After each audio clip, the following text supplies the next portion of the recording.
Hello friends, dance आणि food चॅनलमध्ये तुमचं स्वागत आहे। तर आज आपण मस्त असं व्हॅनिला आईस्क्रीम बघणार आहे। त्यासाठी लागणारे साहित्य बघू। मी एका पातेल्यामध्ये थोडंसं पाणी टाकलेलं आहे आणि यामध्ये आता मी 2 कप दूध टाकून हे दूध उकळून घेणार आहे।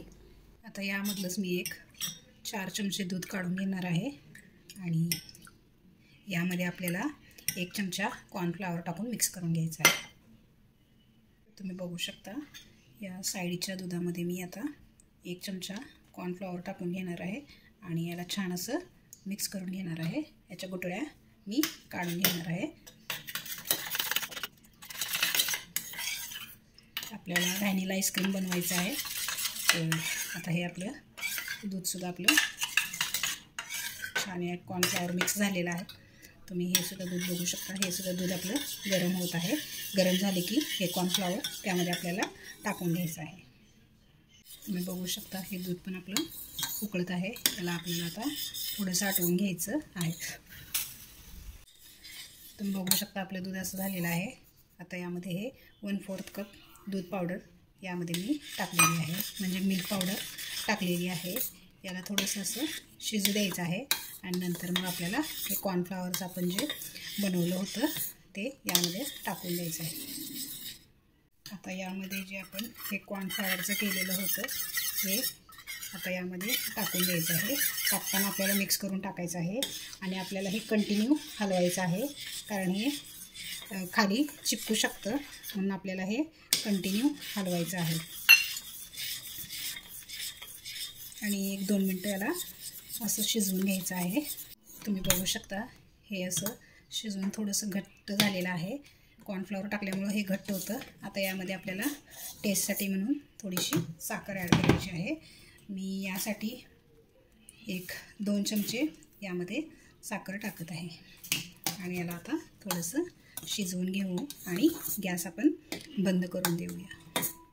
तर तुम्ही बघू शकता हे असं थिक झालेलं आहे आणि आपली साखरसुद्धा विरघळलेली आहे। आता मी गॅस बंद करून देते आणि आता आपण याला थंड करून घेऊन फ्रीजमध्ये 1 तासाभरासाठी ठेवून देणार आहोत। तर तुम्ही बघू शकता मी या बाउलमध्ये अशा प्रकारची फ्रेश क्रीम मिळते, ती 100 ग्रॅम घेतलेली आहे। मी ही फ्रीजमध्ये ठेवलेली होती, थोडा वेळ फ्रीजरला ठेवलेली होती। आता याला आपण बीट करून घेऊया आणि जे आपण कॉर्नफ्लॉवर टाकून जो दूध बनवलं होतं तेही मी फ्रीजमध्ये ठेवलेलं आहे। पहिले याला बीट करून घेऊ आणि मग ते काढू आपण।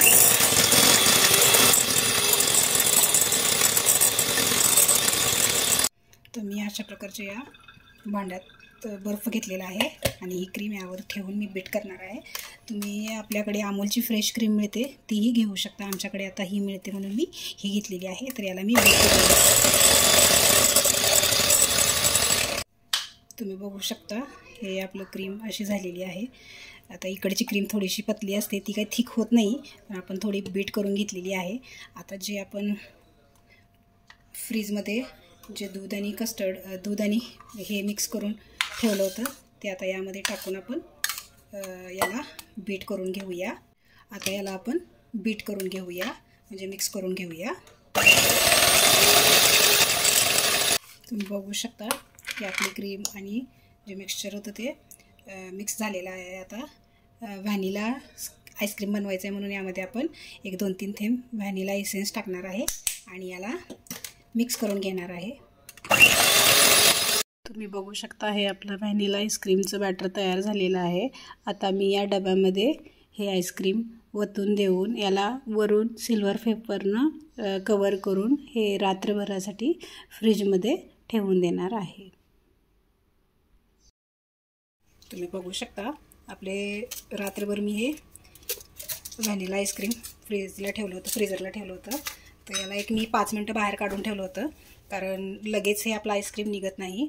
तर याला आपण आता एका बाउलमध्ये काढून घेऊया।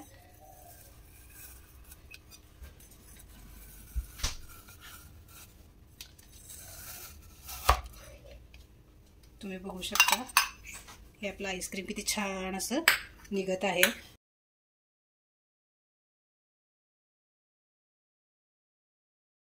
तुम्ही बघू शकता हे आपलं आईस्क्रीम किती छान झालेलं आहे आणि याचं स्ट्रक्चरसुद्धा किती मस्त झालेलं आहे.